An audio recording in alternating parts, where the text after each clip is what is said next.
Angkatan Bash. Good afternoon. Thank you for joining us. My name is Rush Marburg, and I'm the Deputy Public Affairs Officer here at the U.S. Consulate General in Erbil. Today, we're here to talk about the student visa application process, and I'm very excited to welcome our Consular Officer, Sun Lee, who will be providing details about this process.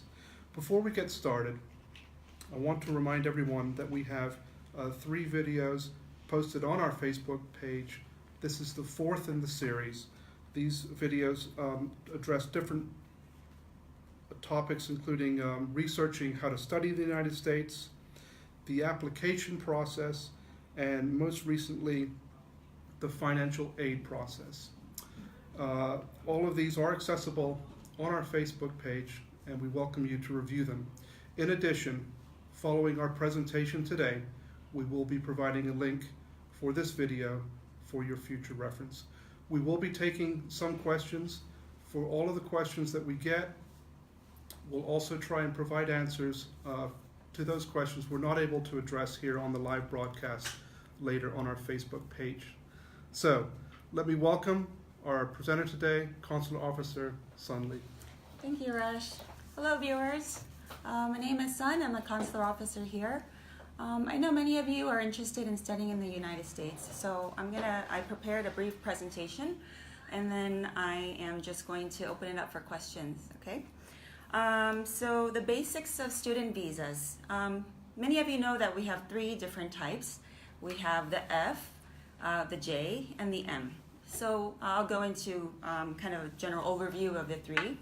The F visa is for degree-seeking studies. So it could be for intensive English studies, or it can be for multi-year university studies, sometimes even for longer doctorates.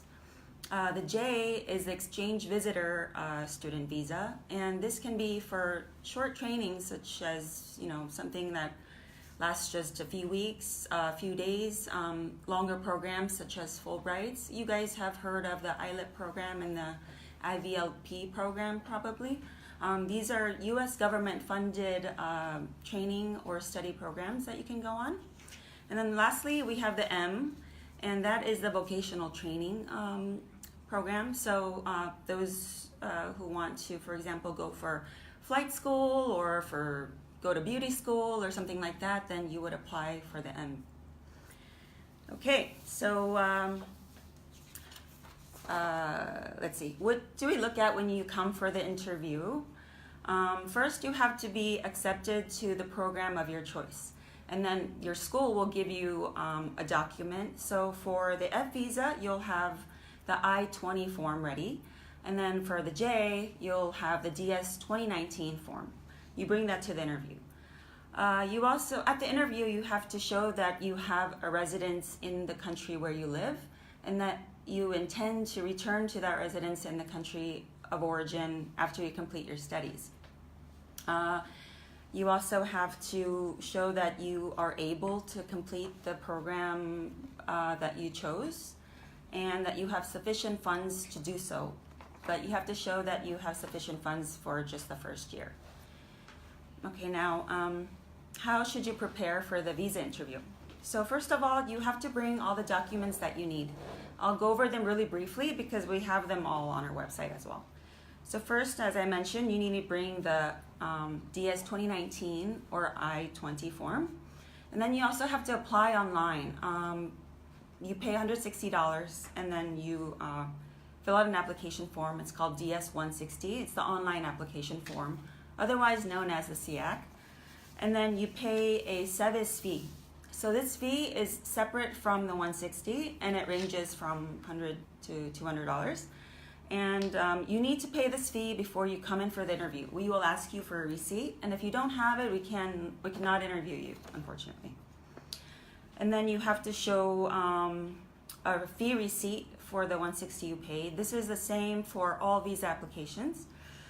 And then you have to show some kind of evidence that shows that you are able to pay for the first year of your studies. And it doesn't have to be you, it could be your family, your parents. Okay, okay, and now what should you be ready to discuss? You should be able to discuss your educational goals, how studying in America will fits into your life goals, and I have to be ready to discuss them. So here, a lot of people think that there's like one right answer that we're looking for, but actually, everyone's circumstances are different, right? So we want to make sure that it makes sense for you, and I encourage you not to look for the right answer because there really isn't one. Okay. So for example, if you say you want to go to study English for 6 months, a question I might ask is, have you ever tried to learn English in your home country? Because it would make sense that you've at least tried or have shown interest here rather than spending a lot of money to do it in the United States. Okay. Another point I want to mention is that under U.S. immigration law, every applicant has a burden to prove to the interviewing officer that they are going to use the visa properly and are going to return to their home country. Okay, the burden of proof is on the applicant. So you're asking the U.S. government to let you in because you're going to pursue a certain program of study, and this applies also for tourist visas. So yeah, you have to be able to convince the interviewing officer that you're going to do so. Son, we have a question from Rizgar regarding refusals. If a student is refused during the visa process, interview process, how long do they have to wait to apply again?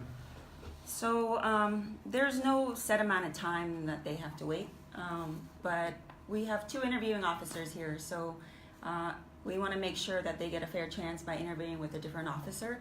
But you can interview, a week, a month, 6 months later. But we would look at the second look. We would want to see some kind of circumstantial changes in their situation. Great.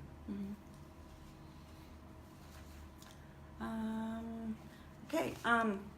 So the info you provide in your application, the online application, we take that seriously. So that's the information you're providing to the U.S. government, right? So I encourage all of you not to go to vendors who do not exercise the proper care in filling out your application. We see many applications with just incorrect information, and it doesn't line up with what you tell us in the interview. That is not good. So save your money and don't go to vendors. You can also apply for your family to accompany you while you're in the U.S. That doesn't affect how we adjudicate at all. You have the right to be with your family while you study. And then other than on-campus work-study programs that are administered by the school, you're not allowed to work while you're studying. Your primary role in the U.S. should be a full-time student. Okay.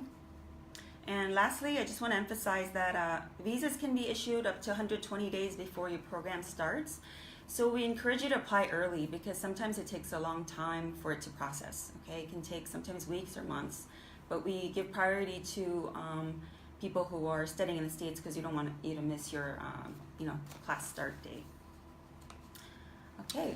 So we have another question from Daban Kasim regarding the interview process again and how students can impress on the visa officers that they intend to return after their studies are over. Yeah, that's a good question.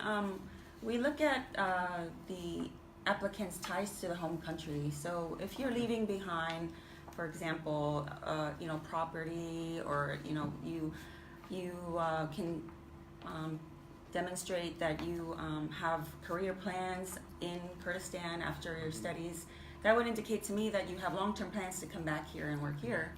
So yeah, those are some of the things we look at. Great. Wonderful. Well, we have a few questions coming in. There's another question from Salah Schwan about degree programs and qualifications. I think I would refer you back to one of our earlier presentations regarding some of the application process video. I think you'll find some answers in that, and we'll also see if we can research some additional answers for you and post it on our Facebook page. Yeah, I was looking through the questions you guys all asked last night, and there are quite a few about like mentioning specific cases and wanting to find the right schools, or getting questions about getting admitted to these schools. But so when you come for a visa interview, you should have already received admission from these schools. So can't really advise you on that, but like Rush said, there's resources that we have on our website that can help you find a school and get accepted. I found a question, let's see, from Alan Jebber, and he talks about a lot of people getting refused, even if their papers were good. So the criteria for getting a visa is quite simple. You have to tell us or prove to us that you're a bona fide student intending to study in America. And sometimes we don't look at the documents that you bring because we can make a decision one way or the other without looking at the documents. So they're not always essential, and not all documents are weighed equally. For example, I always ask for transcripts because I think seeing how you did previously in school gives a good indicator of how well you'll do in your upcoming course of study. But other documents such as, I don't know, property deeds and things like that, bank statements, I don't know, it depends on the officer obviously in case-by-case basis, but they might be less important. So, and what type of documents do students usually forget? Is there any one document in particular that you can reinforce needs to be brought in the first time? Yeah, so I just mentioned transcripts, but continuing students, I always want to look at their transcripts. So if you finish 1 year in the States and you're renewing, you still have to show that you've been a good student, that we should reissue your visa. So always bring those. If you're going to college, you should bring your high school transcript. If you're going for master's, you should bring your high school and college transcripts. The more you bring, the better, but you just don't know what we're going to ask for because it is on a case-by-case basis. We also have a question here that's just come in regarding the SEVIS fee. Is there anything you can share regarding that? Yeah, so SEVIS fee is separate from the $160 you pay to apply for the visa, and it goes. It doesn't come to us. So that is a fee you have to pay online. The website is on our website, and you have to bring us a receipt that you paid that amount before we can conduct the interview. Good question. Let's see. So Naz Daika said yesterday that he finds problematic that Iraqi passport holders need a transit visa. Okay, so it's not a transit visa. Students need a student visa. Let's see. And he said he lost his great chance to study because not getting a visa, sad face. Okay, so everybody in the world need a visa to come to America. So there are very few countries whose nationals can enter without a visa, and this is established by what's called reciprocity between the two countries. So, you know, Americans need a visa to come to Iraq, Iraqis need a visa to come to the United States. And so, yeah, it's not something that we have any control over.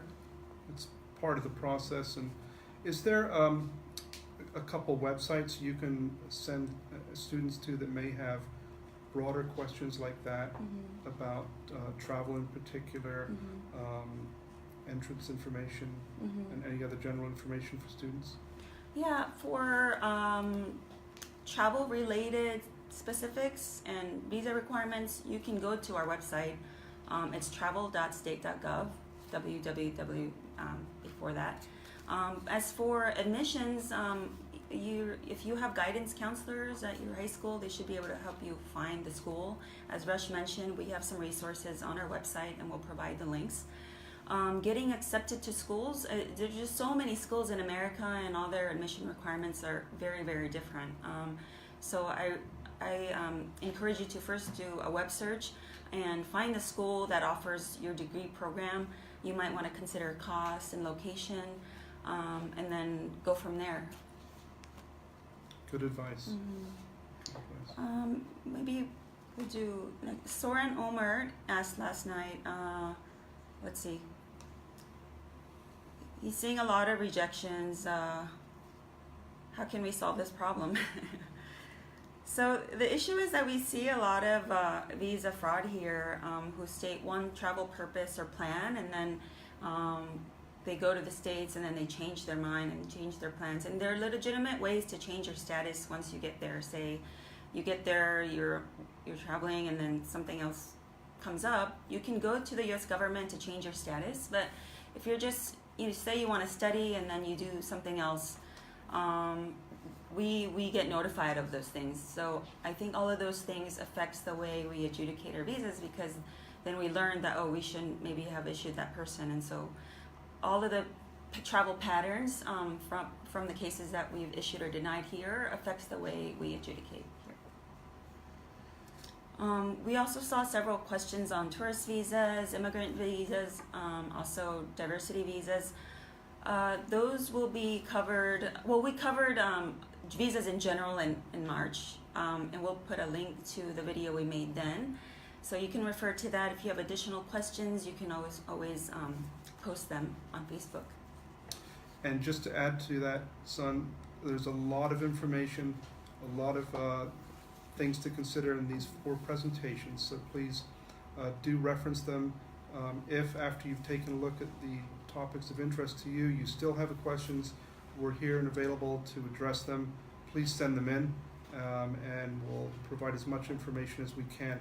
And I just want to say that we all understand the challenges of the visa, getting ready for the visa interview, and all the work that goes into it. So we certainly want to help guide you and provide you with the most up-to-date and useful information that we can as you get ready for that important day. Okay, we'll answer a few more questions if we have time. It says, Rabah Ahmed says, how long does it take to get a visa once you have the university acceptance letter? So once you have the acceptance letter and then you get your proper documents, DS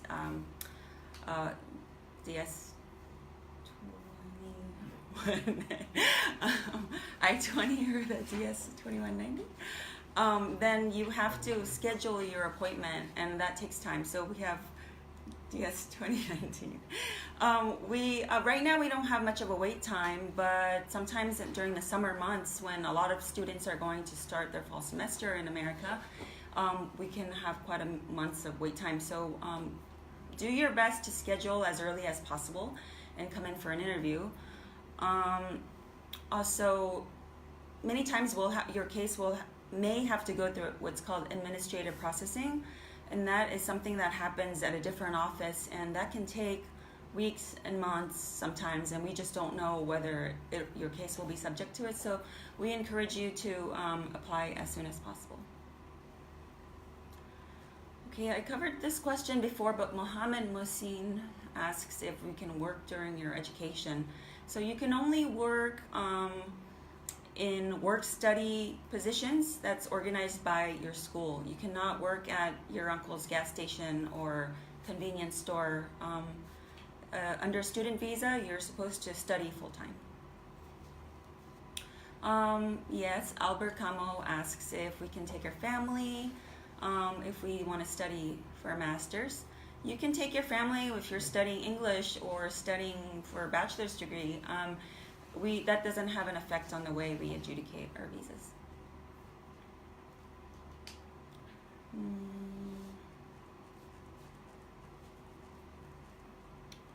We have time for a couple more questions, I think. And so let's see what we have here. A lot of questions regarding technical school-by-school information. So we'll try and provide follow-up details to those questions on our website. Someone asked if someone with a UK passport needs to apply for a visa. If you've lived in Iraq, you have to come for an interview. Yeah.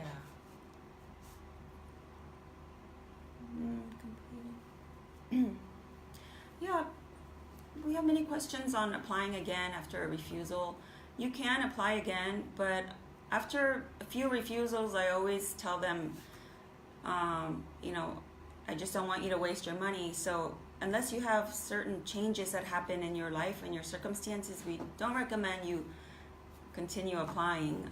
And you know, if you've been to Baghdad and refused a few times and you come up here, it might look like you're visa shopping. So really consider, are you going to a different school? What kind of things have changed in your life that makes you a better candidate for a visa? Excellent. Excellent.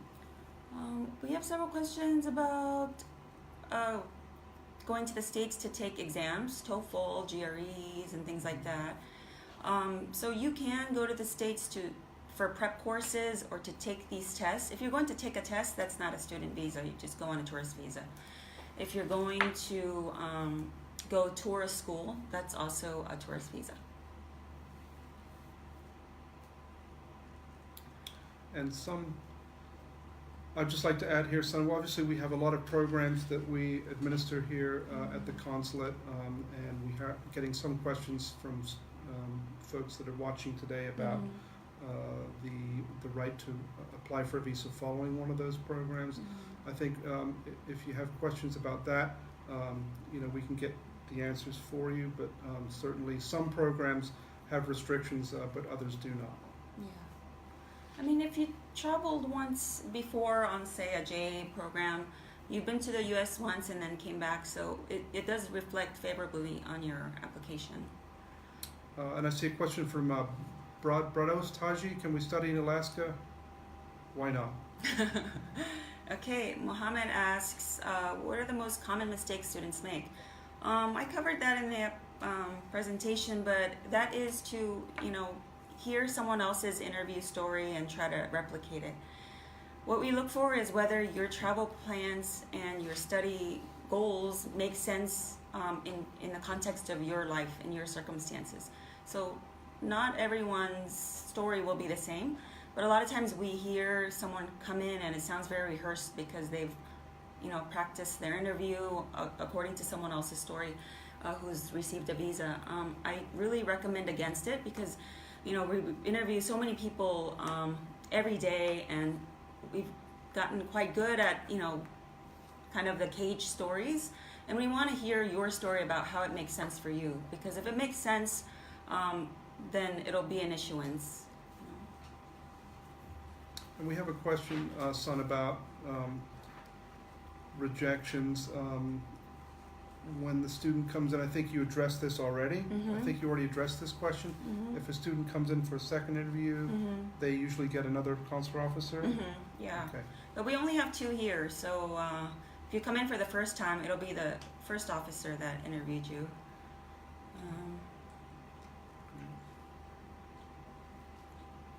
And let's see here. Let's see if we have any more. I think we probably have time for one more question. So let's pick a good one here. We're going through the list. A lot of good questions coming in. Thank you for all of your participation today. And we have another question, I guess, about master's degree students, again regarding family. Would the same apply, Son, that their family can apply for a visa to join them? Yes. Great. Question about refunds? No refunds.